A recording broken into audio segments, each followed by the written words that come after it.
How we doing? Pretty good. It's Monday for me. I suppose it is for you as well. Yes. And I've got workmen in my house, which might cause some hammering noises, and it might possibly require me to go and supervise for a minute or answer a question or whatever. But I'm hoping that that's not the case. They've been here long enough that they should know what they're doing, but it's not exactly under my control. So, anything we should be talking about before we look at beeps? Well, I'd like to continue our conversation about my attempts to um, figure out what I do or do not experience while I sleep. And I got your recordings for the night, which are great, and I appreciate them. And the one that I've been trying to use is the 60-minute. And what's happened is that Um, even when I put it at the max, I take the loud one and I crank up the volume to the maximum that my computer will do with earphones. I think one time it did wake me up at 60 minutes, but I was thinking about something, so it wasn't blank. But every other time that I've tried it, and there's at least five or six, I can't remember, four or five, several. It skips the 60-minute, meaning I don't hear it at all. It doesn't wake me up. And then I hear it at the 120 minutes because it repeats, it Okay. starts over.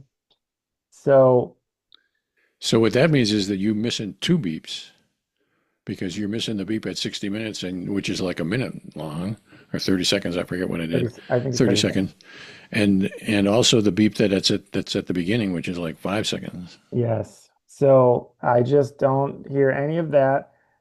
And then I hear it at 120 minutes, but then I am also thinking of something, or I have some kind of experience there.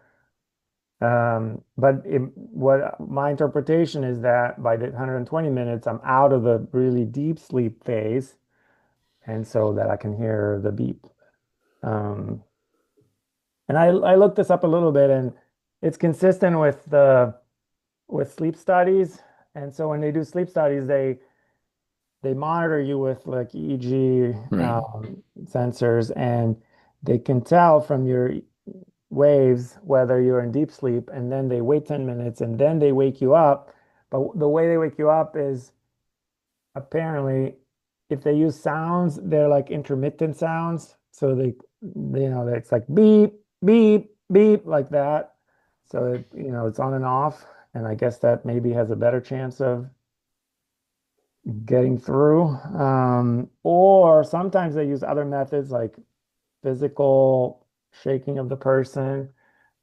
Um, and the finding seems to be that people are very hard to wake up when they're in deep, deep sleep, like the deepest phase.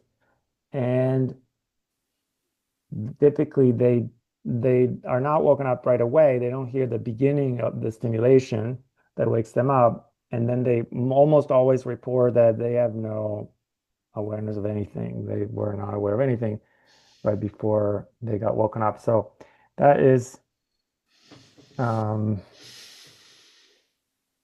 that is consistent with my, attempts. Um, so I'm gonna try again. I don't know if you think it might be more helpful to modify the sound a little bit or make it like up, like beep, beep, beep, like intermittent or something. I don't know if we could try Well, anything. I'll make whatever beep you want. I can, if you want beep beep beep beep beep, I'll make a beep beep beep beep beep for you. Yeah, can we do that one like that at 60 minutes? And Because I can actually, 60 minutes, and sing it for me so that, and then I'll. So how far apart like do you want? like an alarm, like beep, beep, beep, something like that. Okay. So you're talking about a half a second roughly in Even between beeps. it could be A even quarter of a more. second, a quarter of a second long beep with a Yeah, half a second in between, something like that. something like that. It could be even longer, but because the question is, would I wouldn't, there's no way I would hear the beginning. I can tell you that much because I've already tried with the even regular beeper, Right. and I was woken up after the whole beep was done when it was chirping. So I guess I had to wait until I had enough. Right. Mhm. So my guess is that the method isn't going to be adequate to answer your question, but I think you should decide that for yourself, and I'll do whatever it takes for you to Yeah. arrive at whatever conclusion you want. Not that I don't want to talk you into my conclusion. I'll send you you specify the beep, and I'll send it to you. And And if you can like make it last for a long time, that might be even better. Like, instead of having it only for 30 seconds, it could go on for I don't know how long, I indefinitely. can you tell me what you want, and I'll make it for you. Make it half an hour. I don't know. That way, Okay. Okay. that way eventually it will wake me up at some point. Okay. But then the question would be, what would you know if it woke you up at some indeterminate time after it began? So you Well, would know that then, in the process of awakening from deep sleep after 20 minutes or 2 minutes or 8 minutes or whatever, that there was or wasn't some thinking involved. yeah. And if you would find that interesting, I'll make you the beep. I personally I, wouldn't find that particularly interesting because it has too much alternatives for extraneous stuff getting in there. It gets mixed up with too much other stuff. yeah. But that's my opinion. Yeah, but I don't know exactly when I would wake up, so I would like to try it. Okay, so I will make you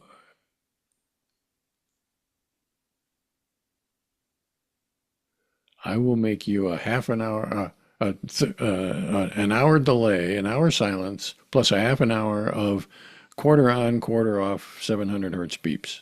Yeah. And after we're done here, if you want to time things and decide that you don't really like quarter on, quarter off before a couple hours from now, when I get around to making these things, then send me an email and tell me what you do want in the timing department. I think we can start with that. See how it Okay. goes. All right. All right. Sounds like a plan. Thank you. Anything else we should be talking about before we look at beeps? I'm done. So this is going to be day 7, if I'm counting correctly. Not 100% sure about that, but looks like Lauren agrees with me. So Yeah. day 7. I'm ready. Mhm. Okay, so the first I have is made out of 3 parts. One, hearing Cinnamon's squeaky toy. Um, it shows she's got a squeaky toy that Got it. squeaks, and so she sometimes squeaks it and makes a lot of squeaking. So I'm hearing that. Second, seeing my legs on the floor, one straight, one bent, because I was doing some kind of stretch or something like that against the brown hardwood floor.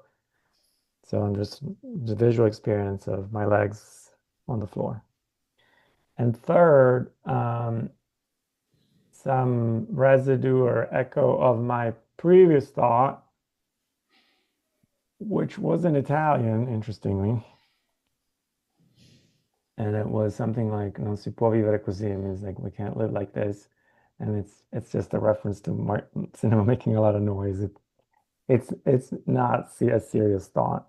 I mean, there's a lot of frustration because she can be loud, but I know she's a dog, she's playing. It's like it's cute, but I like to engage in these kinds of things. And I don't remember if I verbalized it. I don't know if I had said it out loud. It's possible. And if not, it might have been inner speech, but that would be surprising because I don't have a lot of inner speech. And if I do, I'd be surprised if it was in Italian, but you never know. But it wasn't happening at this moment of the beep. It was sort of just a kind of residue. So this is something I've observed now many times, that at least my impression is that there's something lingering after I have a thought, like I can have a thought, and sometimes the beep happens while I'm having the thought, and sometimes the beep happens like a little after, like a second, say, after, and there's still like some residual awareness of the thought that I had without it really like being fully happening at that moment. It just happened, and there's some awareness of it. And the timing involved, you would say, is on the order of a second. And I don't want to hold us to the second, but it's less than 10 seconds and more than a millisecond Yeah. on the Mhm. order of a second. Yeah. Okay. Yeah. And and are these three things, as far as you concerned, present as But ongoing in the beep, ongoing at the moment of the beep? yes. Okay. And equally? Yeah. Okay. About equally. And and so how confident are you that these are ongoing aspects of your experience that you would have even without the beep, or with some method that could identify this time without a beep? I would say I had three aspects of my experience, and this is what they were. So I'm asking the skeptic's question. The skeptic would be, well, how confident are you that this was actually ongoing rather than made up? And I understand that at the extreme of that question, you can't possibly answer it. So I'm not asking for what it actually is. What I'm asking for, how you experience it. Yeah. Well, yeah. So I'd say, yeah, this is how I experienced it to the best of my ability to, recollect and describe the content of my experience at the time of the beep. Okay. And yeah, we've talked about this a bit, if a few times, how there's a whole process that goes from the experience itself to hearing the beep, to trying to pay attention to what was in the experience right before the beep, or at least to like the memory, some kind of like immediate memory of what would have been in my experience right before the beep. And so yeah, there's some kind of processing, reconstruction, memorization, attention shifting, and then finding words to describe it. So there's a lot happening there, but I'm doing the best I can to try to, as you say, faithfully describe what was happening. Okay. So let's start with the echo, Mhm. because I think it'll give us a chance to talk a little bit about the kinds of things that you were just talking about. So Yeah. so there is.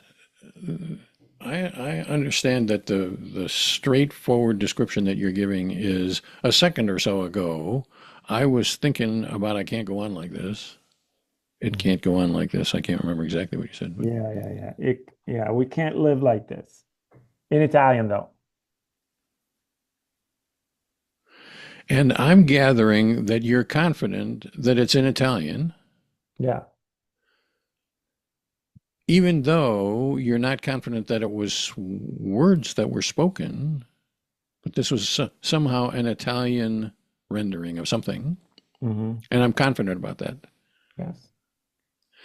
And and then there was some talk about, well, that would be surprising to me because I think in Italian. I don't think I think in words or whatever. And that, I would say, would be after the beep. That would be meta conversation, meta thinking. Yes. And so the DES task is to separate the meta thinking, the meta, however we want to conceptualize this, away from the what I would call the direct apprehension. And so what I get from that is that at the moment of the beep, there is this clearly Italian echo, where the words are clearly, we can't live like this in Italian. Hmm.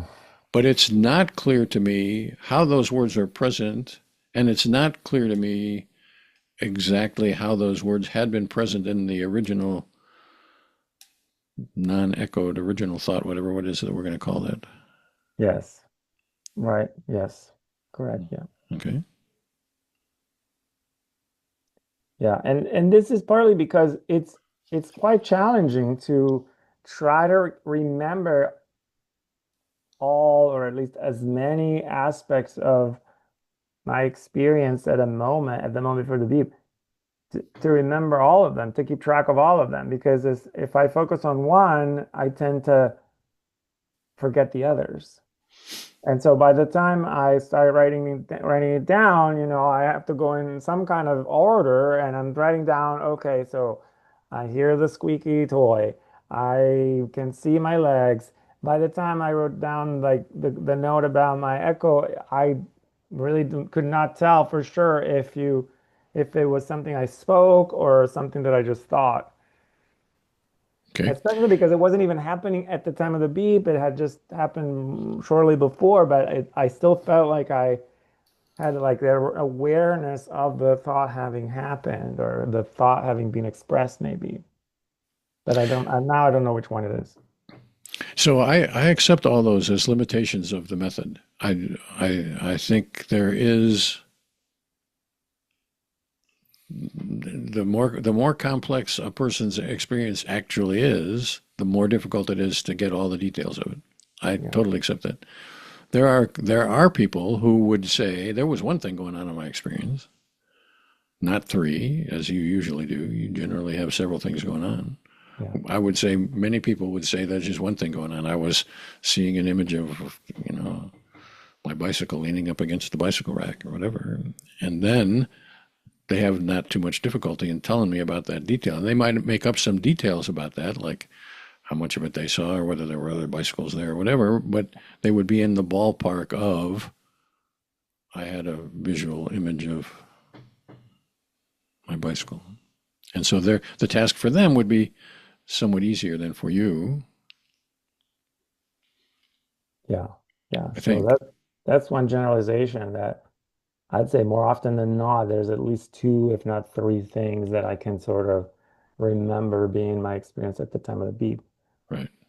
more than one. Sometimes it may be just one, but a lot of times it's more than one. And so the one interesting question about that is, so is it the case that Gualtiero has multiple strands of simultaneous experience, whereas other people only have one?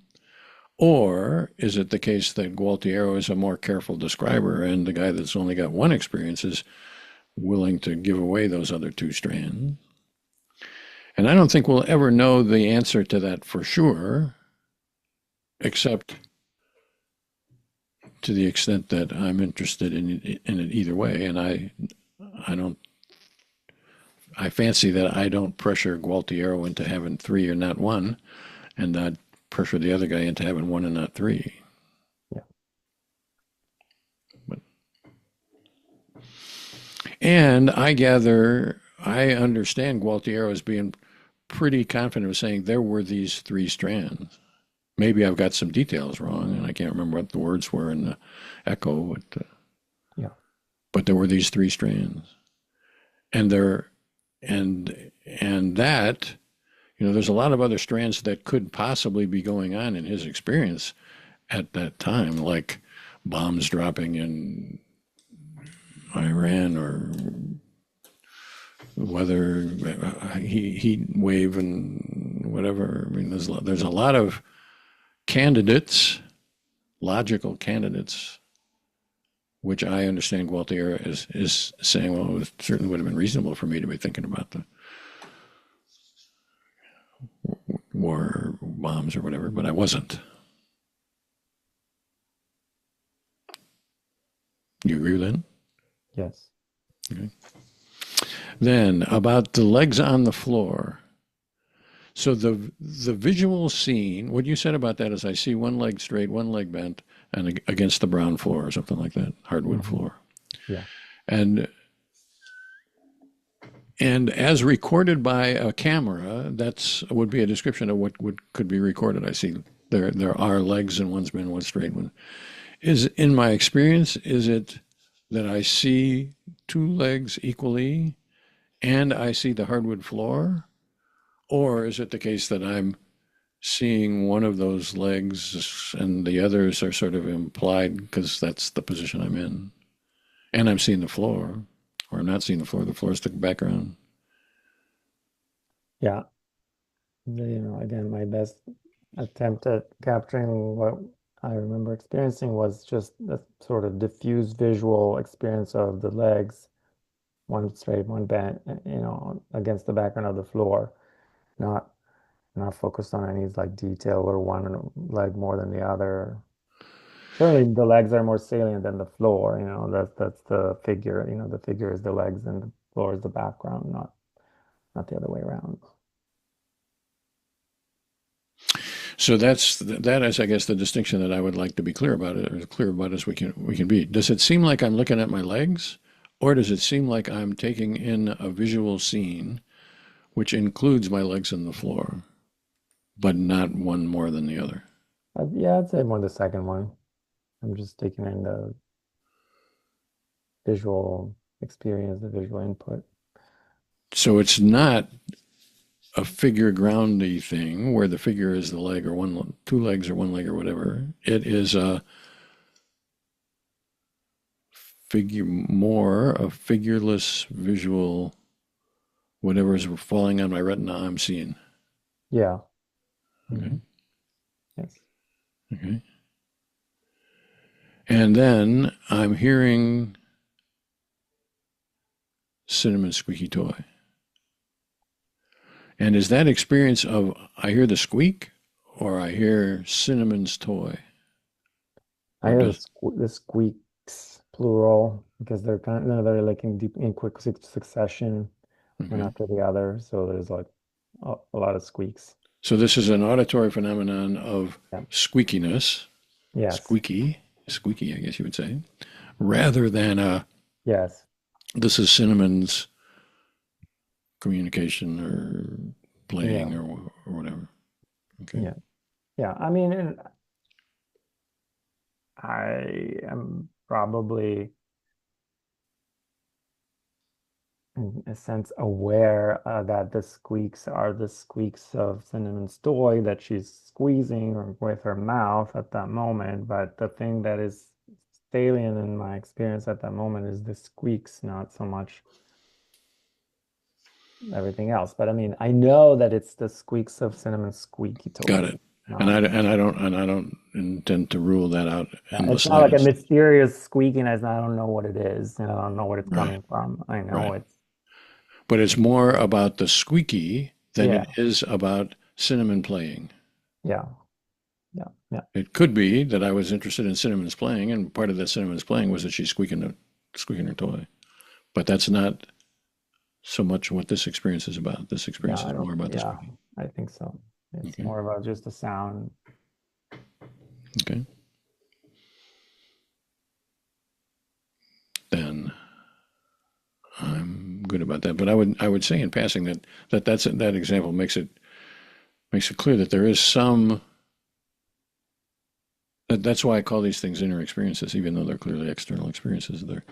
It's an external squeaking, but it's Gualtiero who apprehends the squeakiness of it rather than the cinnamoniness of it.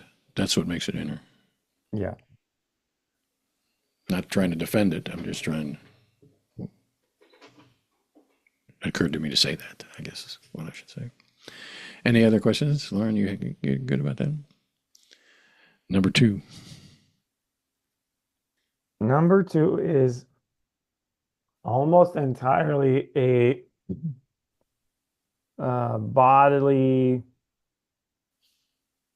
slash proprioceptive, I guess, um, experience. So at this point, I am doing Tai Chi, and that's a Tai Chi, it's a Tai Chi form, so it's there's movement involved, um, and I was aware of my body and its movement.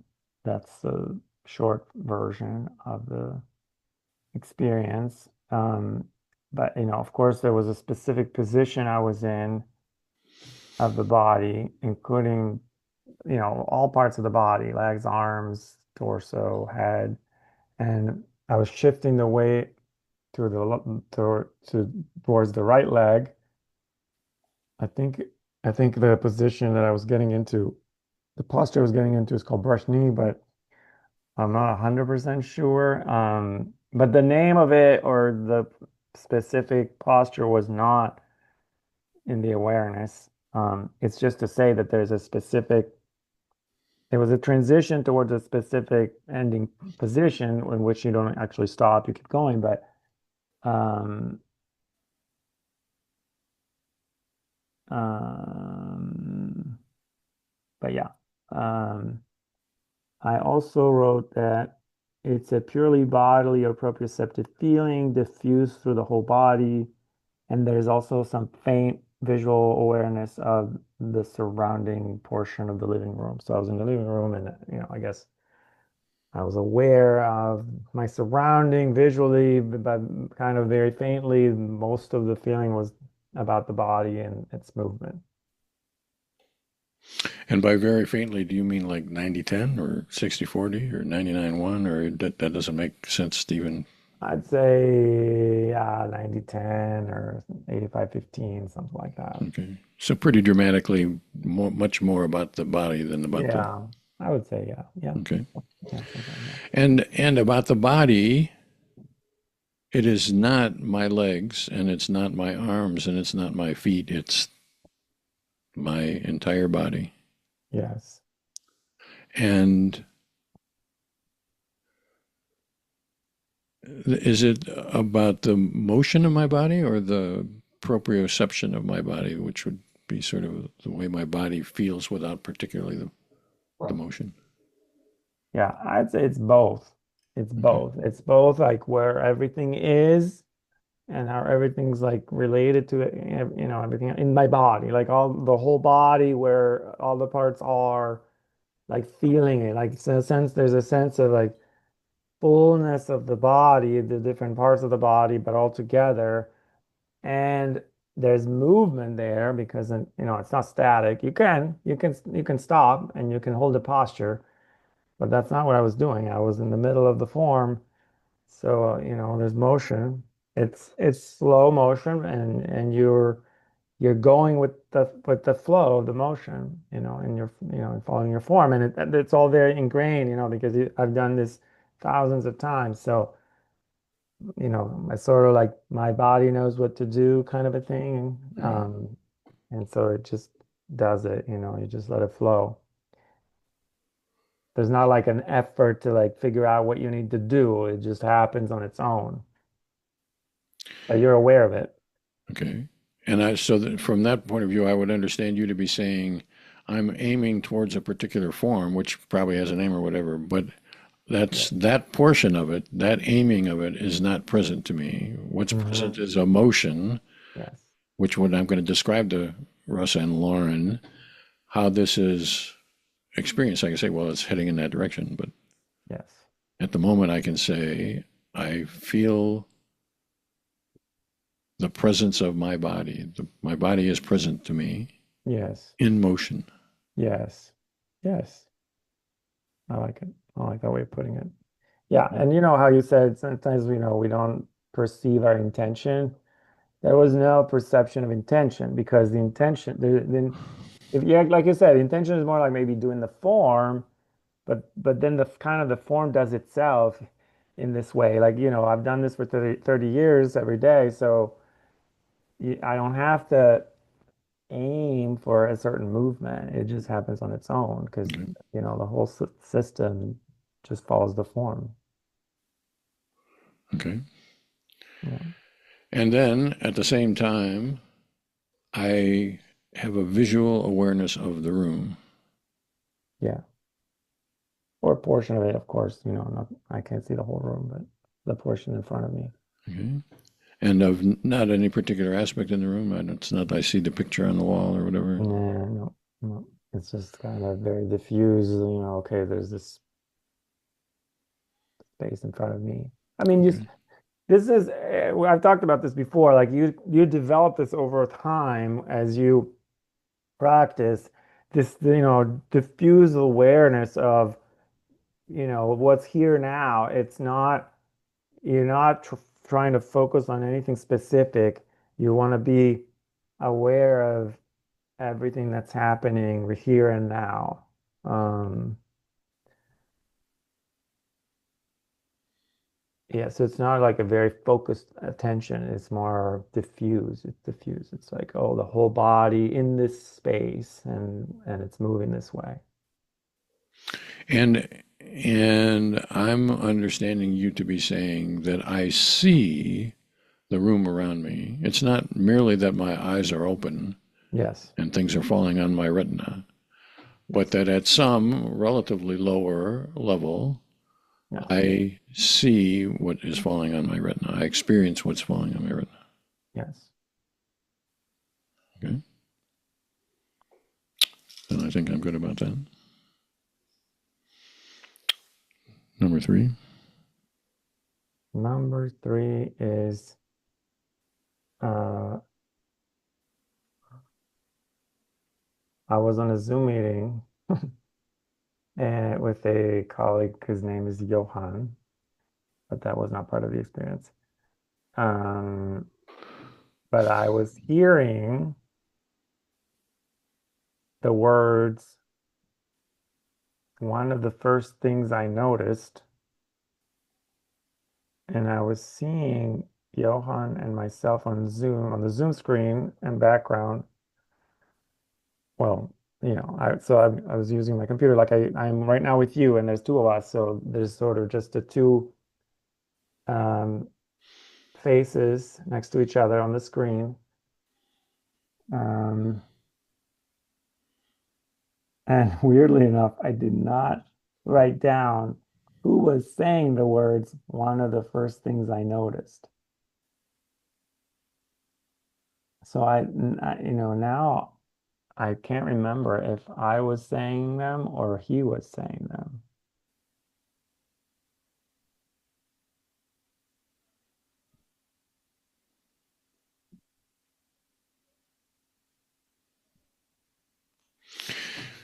So I've got a few things to say about that. One is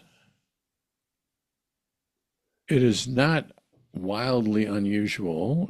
I would say it's moderately unusual, but not wildly unusual for people to be engaged in conversation and not know who's doing the talking or who's saying those particular things. So that's not that surprising to me. Okay. The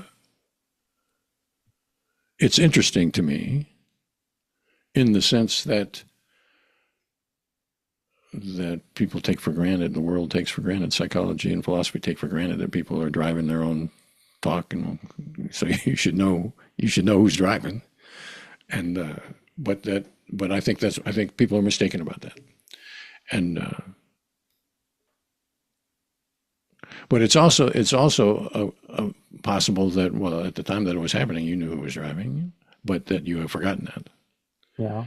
and and I don't think I know, and apparently you don't know either, and that is fine with me. That's the way this process works.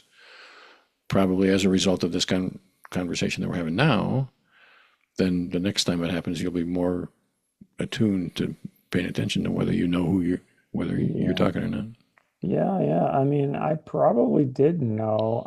I guess at the moment, at the moment, if you had asked me at the moment who was saying that, I Not necessarily. most likely would have known, but So that's the kind of thing that I would like us to bracket. yeah, That yeah. that's Back it. it's possible that you would know, and it's possible that you did know, but it's also possible that you didn't know and that it didn't matter at that particular time. Yeah. So I'm I quite mean, if it's at the time that somebody's speaking, you can check. Like, even if you ask a question right at when it's happening, who's speaking? Well, okay. Am if I? you have to check, that's right, you can check. If you have to check, you can check. But that doesn't mean that you have to check, and it doesn't mean that you did check. No, that's true. That is the interesting thing about it, about the experience ordeal. The experience does not follow the rules of physics or the rules of what seem like a natural kind of a thing. Yeah. Yeah. So it's fairly frequent, actually, that people experience themselves as talking, but they will say something like, "Well, the words were just rolling out of me. I didn't know what I was saying. I was finding out what I was saying at the same time you were finding out what I was saying, or whatever. Yeah. Yeah. That the words just occurred, Yeah. and it's not that big a step to go from that to, well, there were words in the house at this time, or words on the Zoom meeting, but whether I was talking or whether he was talking, because it could very well be that he's expressing my thinking as well. It wasn't one of the first things that I noticed either. So he could have been expressing that for you, or you could have been expressing it for him, or he could have been expressing it and you weren't really paying attention. I mean, there's a lot of possibilities. Yes. And so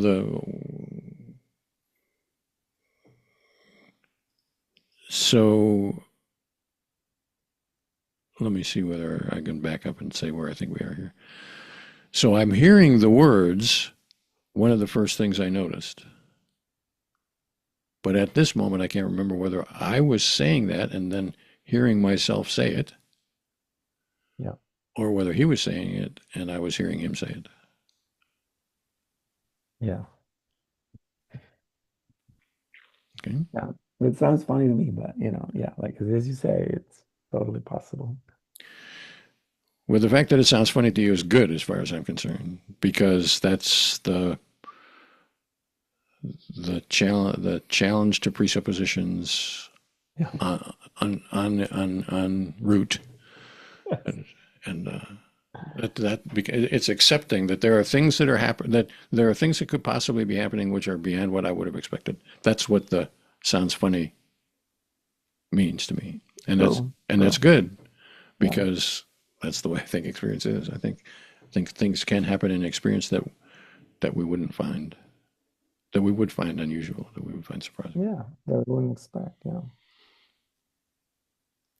And then I'm also seeing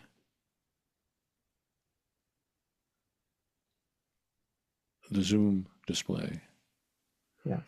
And that, I guess, is a little bit of a misrepresentation for what you said. What you said was, I'm seeing two faces side by side. They are in the real world on the Zoom display, but do I see the Zoom display, or do I see two faces side by side?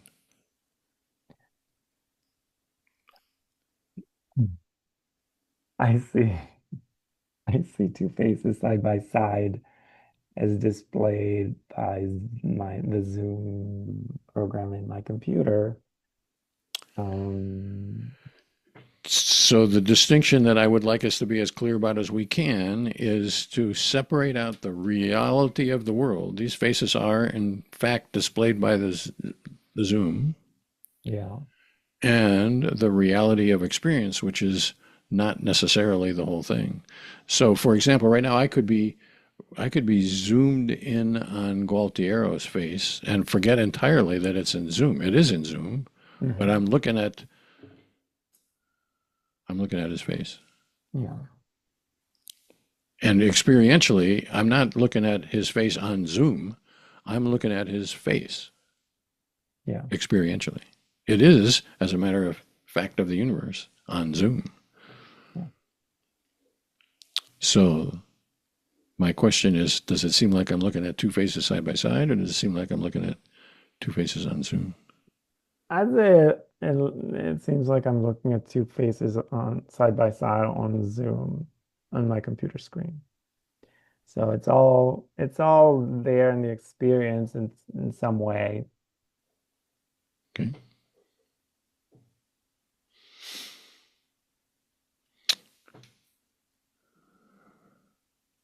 Okay. Then I think I'm good about that. We good? Number 4. Okay, so we have a flavor now. I think this might be the first flavor of our beeps. So I'm tasting a peach flavor in my mouth.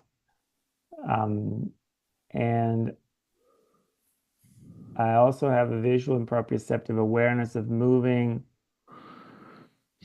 towards the kitchen counter. Um, and seeing, no, and the scene around me. And there's also some residue or echo of some prepositional thought that I forgot. I forgot what it was. Um, by the time I was writing it down.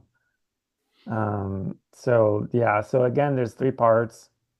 There's the peach flavor, there's the visual and proprioceptive awareness of moving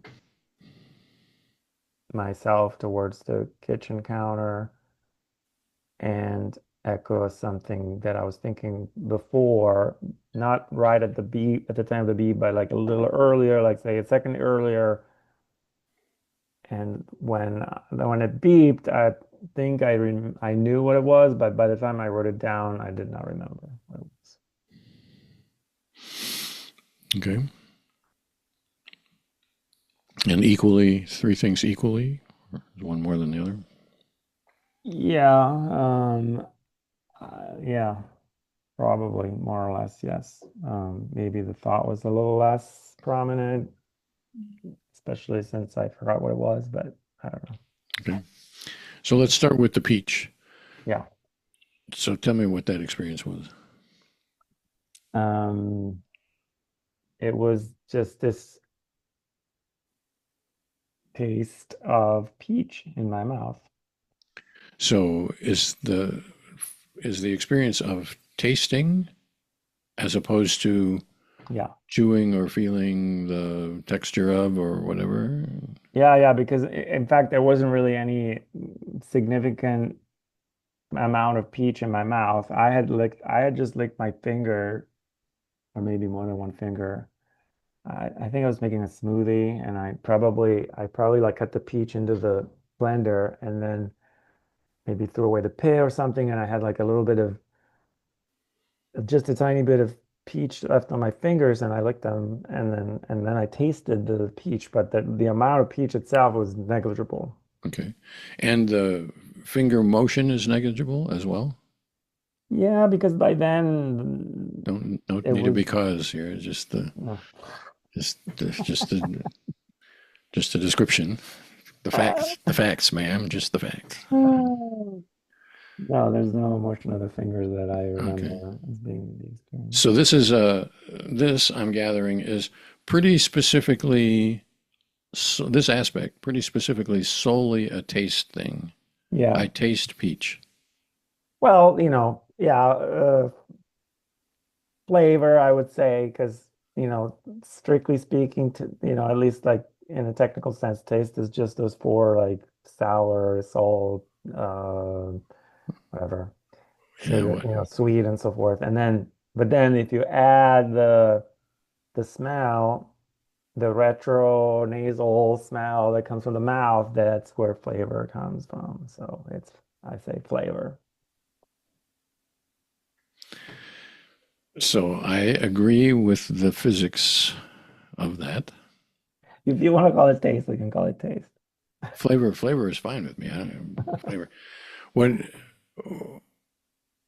what I would like us to do is to bracket that description of how flavor works. Mhm. And I don't really care whether we call it flavor or taste. Okay. But so I'm totally accepting the truth of what you said about how flavor becomes taste or whatever. Taste becomes flavor.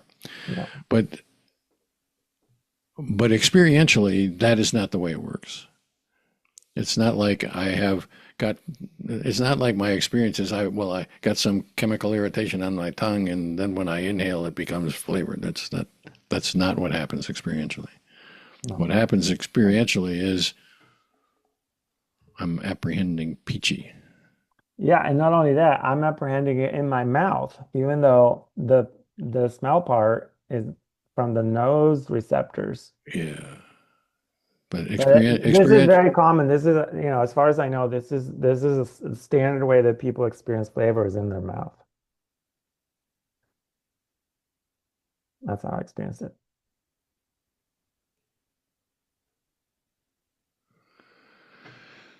I think standard is a little stronger than I would go, but probably more people than not experience it. But but for you, what mostly I would like to know about Gualtiero rather than the rest of the people in Fair. the universe here. So you experience this as a taste in your mouth, Yes. or a flavor in your mouth, whatever it is you want to call it, peachiness in your mouth. Beachiness in my mouth. Yes. Okay, That was good too. and the in my mouth period portion of that is experienced. Somehow this is an experience in my mouth. It's not like I'm saying, well, there was granules of peach pulp, whatever, left in my mouth, and therefore it Yeah. is. It's the This is a flavor. flavor that I feel that I experience that be taking place in my mouth. Yeah. Okay, and so I'm good about that, and I'm ready to move on to the next portion, which was moving towards the counter. Yes. And this was said to be both proprioceptive and visual. Yes. Both equally? Mm, yeah. Yeah. Okay. Probably. Yes. So there's the looming counter and the space around it, and then there's my body moving that way. Um, and so it seems like it was just kind of one experience of me moving towards the counter that I'm seeing, I'm also seeing it. And I'm understanding this as being without a particular figural aspect. Is that right? Yes. It's not Yes. like I'm seeing the counter particularly and moving No, towards it. it's diffuse. Yeah. Okay. Yeah. And and is this in some way similar or different for the Tai Chi thing from the previous beat where I was feeling my body in motion? Is it more or less like that, except not Yeah, not I think patterned? so. It's similar in that it's this diffuse experience of my body moving in a certain environment, but it's not as all-encompassing as the Tai Chi moment where that's all it is. It's just this Okay. like here in my body here now in this space. Now it's one aspect among others. There's the peach flavor and then there's like thought residue as well. Okay. Okay. And then there is the thought residue, which I'm gathering we can't say much more about because we forgot it. Yeah. Okay. Yeah. Then I'm good about that. Yeah. And I would say more or less in passing that the body motion is fairly unusual. Might very well be the result of 30 years of Tai Chi stuff, but Can you say just a little bit more about that? Is it unusual in the sense that when people report stuff along similar lines, they usually have something much more specific that they're experiencing? It's not as like diffuse as I would say. yes. So your experiences are unusual in two ways. I would say one is a bodily presence, Hmm. which is fairly unusual. I would say the average guy walking into the counter, walking into the kitchen, would be seeing the refrigerator or seeing the sink or whatever and moving towards it, Hmm. Hmm. and and not have much of a bodily presence Yeah, yeah, to it. And your experience is sort of unusual in the sense of lack of figural prominence. yeah. Most people would pick out something Hmm. visually or bodily or whatever, and Yeah, yeah, but not yeah. everybody. And Yeah. Well, I can tell you that this is, generalization, but my experience of my own body and my relation between my body and my environment has changed very dramatically since I started doing Tai Chi. So I remember progressively noticing that I became more aware of my body and the way it fits, it's situated in its immediate environment, and even gained a sense of comfort um, and control almost, or confidence that I didn't have at all when before I started doing Tai Chi. I mean, that was 30 years ago, but I still remember, feeling, for example, very almost afraid and especially if I went into like an unusual environment, like in an unfamiliar environment, like in a new city or something like that, while you're just walking through, just feeling very um, afraid of like what might happen and not comfortable and not in control of like what's happening and not aware of my own body in the situation. But then that like has shifted very, very far in this other direction of, well, I can feel myself, I can feel my body, I know where I am, and I can, I'm aware of my surrounding, and there's no danger, at least in the immediate surrounding, and I'm fine with that. So it's been an interesting change for me. So, A, I don't disbelieve that in the slightest. I would also say that's a generality as opposed to a specificity. But C, the point that I really want to make is, wouldn't it be interesting to have sampled with you 30 years ago Yes. and then sample with you now? Yes. And that would be totally interesting. Yeah. And nobody has done that, including Yeah. me. And it is a minor tragedy from my point of view because the the truth value of what you have just said, I'm a skeptic, uh, Yeah. and the truth value of what you have said would be much more interesting from my point of view if we could document it. Yeah. And Or, here's another, distinction. I've had conversations with people where they say things like, yeah, I feel tense or I don't know if I'm cold or not, or my feet are cold or hot or I don't know exactly where they are. And I say, like, can't you feel it? Can't you focus on that? Can't you feel like where your feet are, how you're, if they're cold or hot or something? And they find it very difficult. Um, and they really seem to lack a kind of awareness of their bodies that I can I think I have now, but I certainly didn't have it 30 years ago. So that's another way of maybe drawing a distinction there. Um, well, I totally agree with that characterization. And what I think inner experience is a set of skills, yeah, and it seems like you should be able to tell whether your feet are hot because that would be isn't that obvious? yeah. And the answer is it's not No. necessarily Or obvious. where they are, or how they're positioned, or where your weight is. Is we weight more on the Yeah, right or on the left? That's it's not just obvious to everyone because if you've never like paid right, attention to that, right. it's not obvious how to tell. And it's interesting from two different points of view. One is whether you can. So Yeah, could when instructed, can you pay attention to your feet and tell whether they're hot or cold? And the other is whether you do yeah, and yeah, and do so frequently or rarely or whatever. And the samples we've got from Gualtiero makes it seem like he does frequently, yeah. even though I claimed a little bit ago that most people don't. Yeah. But all that stuff,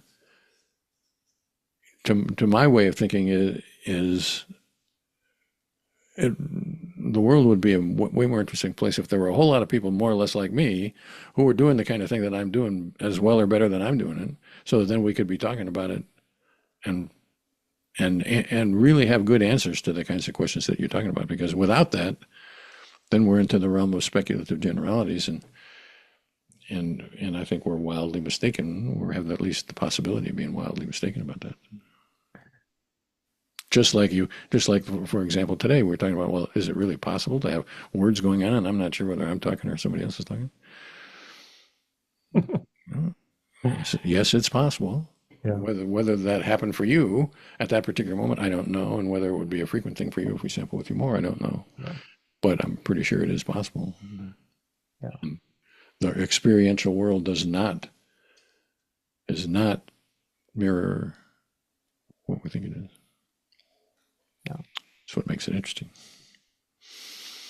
On to number five. So I had the visual awareness of three receipts in front of me on the table and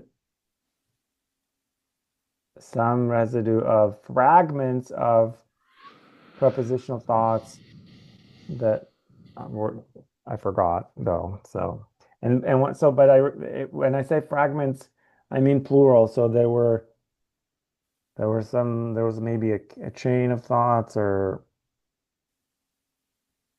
maybe they I don't know if they were even like directly leading one to the other, but there was this sense of there's been a sort of series of like or multiple thoughts that had occurred to me right be a little before, like say a second a second to several seconds before, and I probably could still tell at least the topics when the beep happened, but by the time I wrote it down, I couldn't remember what they were. So you refer to that this is topics plural Yeah. and also as possibly a chain of thought, which would be sort of more like singular. Is Yeah, it this, might have been one topic, but just like a series of thoughts about that. but at this moment you can't distinguish that? No. Because I think it is possible. I have sampled with people who do, I think, have entirely different trains of thought going on simultaneously. Hmm. Even in inner speech, so people can be innerly speaking two different sentences on unrelated topics at the same time. They can have that kind of experience. That's fairly unusual, Yeah. but it does occur. Yeah. And so is the primary aspect of this experience the visual Yes. 60/40, 90/10 primary, Yes. 70/30. 70/30? Mhm. And so the fact of the universe is there are three receipts on the table, Yeah. and my experience is of three receipts on the table or on the. Yeah, it's three receipts. They're all a bit like bent and merging into each other. One is covering another in part and so forth. They're there in front of me. There's three receipts, like two are from a hardware store and one is a CVS, but that's not really in the visual experience. And is the visual experience that I am taking in what my eyes balls are aimed at? Or is it I'm looking at these receipts? I'm seeing these receipts. I think I'm just taking it in. Yeah, so I was in the middle of starting to sort out the various documents and things, and at that point, my I happened to be looking right in front of me at the receipts. I was probably going to do something with the receipts, putting them in an envelope of receipts or something like that. But it's not, I'm gathering that this experience is not so much I'm seeing the receipts. This is I'm seeing what my eyeballs are aimed at. Like I haven't made a figure out of the receipts or not out of the CVS receipt, not out of the hardware store receipt, not out of the crumpled pile of receipts. But Yeah, yeah, yeah, but I mean, I am aware that those are receipts and there's three of them.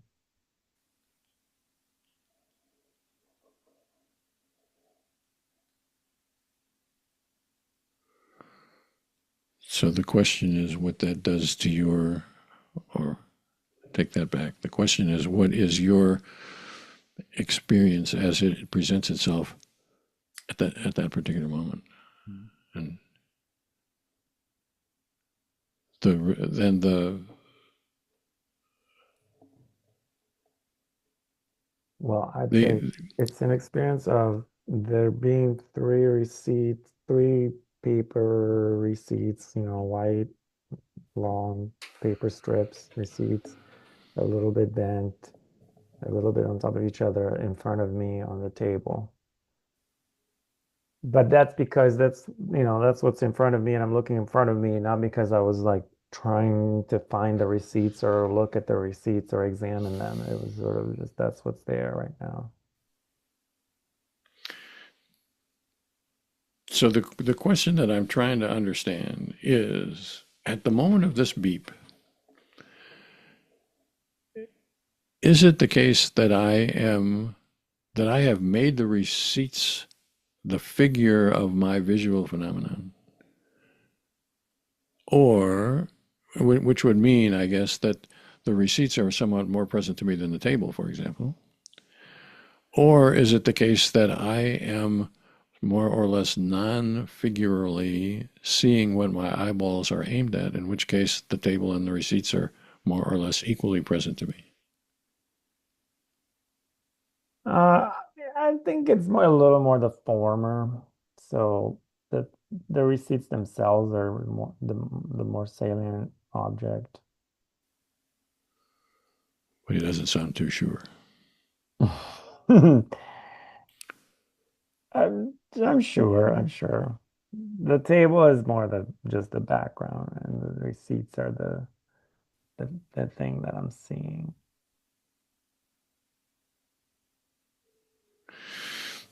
So this is a good example of why the conversations that we have are interesting and be difficult, and that is that most people, I think, in this kind of a situation would say, Mhm. "I'm seeing the three receipts on the table," Yeah. and they're and to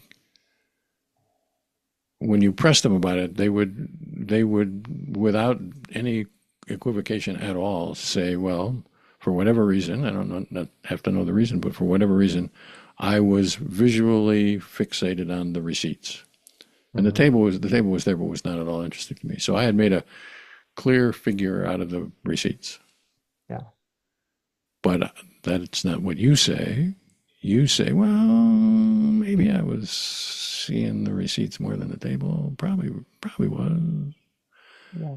but with some misgivings or hedges or whatever. And so the question is, I don't really care what Gualtiero says or what anybody else says. I'm interested in Gualtiero's experience. And the question is whether Gualtiero and these other people that I'm thinking about have the same kind of experience, but Gualtiero is more guarded or careful or whatever when he talks about it, or whether the experience is actually Gualtiero's experience is less figural. Yeah. I think it might be a little less figural, but it might come somewhat in degrees. And I totally so that's pretty what you just said is pretty much exactly how I understand it. Probably less figural, but it's not. This is not an all or none thing. Yeah. But Because that it fits with the stuff that we were talking about earlier about how this whole Tai Chi practice trains you to diffuse your attention more broadly and just be aware of things that are happening around you more broadly than just like, oh, I can only focus on this one thing and the rest I don't notice. and I don't doubt that at all. I also don't. I I'm skeptical as my middle name is Thomas, and so I'm pretty skeptical kind of a guy. Yeah, But that's what fair. and so I would have to, it would be interesting to sample with a bunch of people who are adept Tai Chi practitioners or whatever, Mhm. and it would be even more interesting to sample with them before and after they did Tai Chi, Yeah, because what you attribute to the Tai Chi practice might really be attributable to whatever was going on with Gualtiero before he began the Tai Chi practice and led him to do that in the first place. And you know, of the yeah. hundreds of thousands of events that had taken place in Tai. And In also it might have to do with how you practice Tai Chi, how much, effort you put into it, how, there's so absolutely, many variables. which from my point of view is why I have said fairly consistently, repeated. I think I don't really care about the why aspect or the how aspect or the whatever, because I think that's just not, for reasons that you just articulated, it's not possible to answer that. Yeah. We can spin a yarn about that and maybe even agree with each other about the likelihood of that yarn, but it's not of the same quality as trying to look at what Gualtiero's experience is like. without trying to explain it or attribute it or whatever, just trying to get it. And that's where I believe that a science of inner experience can be really interesting. But it's, as we are finding out, it's fairly hard work. We have to work at it. Now we've been at this for 7 days, pretty heavily invested in it, and we're still pretty much debating important aspects, pretty fundamental aspects of his experience. And we're not done with it. I mean, we haven't yet answered the question about this figure ground phenomenon in visual experience or whatever, which you would think would be pretty fundamentally easy to talk about. Turns out it's not that easy to talk about it. Yeah. And the only way that I know of that we can get to know something that's really sort of interesting about it is to bash it around, confront it on many different kinds of occasions and different kinds of experiences, and out of those maybe we'll be able to distill something that's interesting. Yeah. And it's hard work and yet pretty interesting from my point of view. So we've passed our hour. Shall we do it again? If you're willing, I